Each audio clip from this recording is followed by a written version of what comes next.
Bienvenue sur FR Délinet.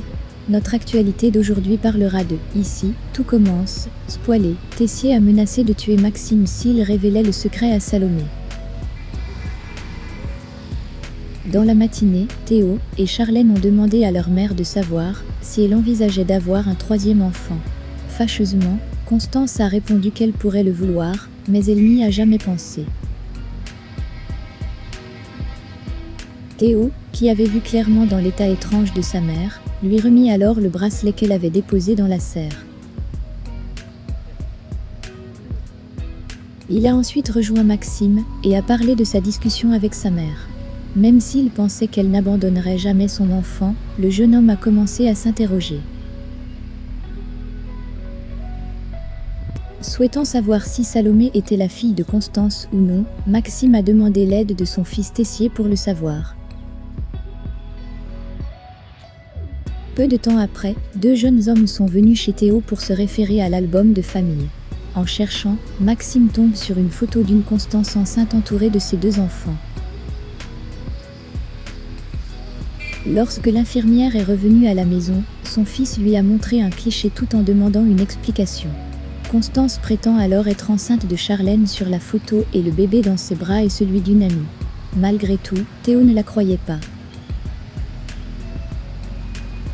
Après cela, Salomé est restée avec Maxime. Comme elle le voit rarement récemment, la jeune femme craint qu'il continue à rechercher sa mère biologique derrière elle, mais Maxime lui assure le contraire avant de l'embrasser doucement. Facile. En cours de pâtisserie, Théo a dit qu'il était prêt à affronter ses parents. Comme Salomé ne savait rien, le fils de Delcourt voulait qu'il attende encore un peu.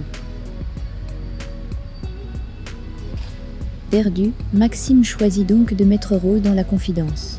Cette dernière lui rappelle qu'il ne peut pas forcer une famille à révéler un secret et insiste pour qu'il laisse Constance aller au bout de sa démarche. À proximité, Constance a été dévastée et a expliqué à son mari que Théo et Maxime avaient découvert une photo d'elle enceinte depuis 1999. Comme elle a réitéré que tout était de sa faute, Emmanuel l'a encouragée à ne pas penser à ce point de leur vie et a promis de régler la situation. En colère, le pâtissier s'approcha de Maxime et menaça de le tuer s'il racontait ce qu'il voyait. Dans la classe de barman, Lisandro laisse ses élèves préparer un petit verre à base de vodka. En formant des couples, il sépare Enzo et Anaïs, ce qui ne plaît pas du tout au jeune homme, surtout quand Charlène insinue que leur professeur est tombé amoureux d'Anaïs. À la fin du cours, Enzo a décidé de parler à sa petite amie.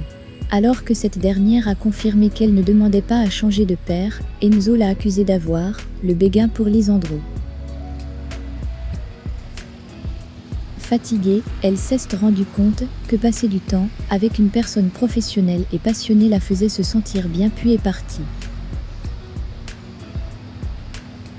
Par la suite, Anaïs se confie à Salomé sur les problèmes auxquels elle est confrontée dans sa relation et dit qu'elle a de plus en plus de mal à soutenir Enzo.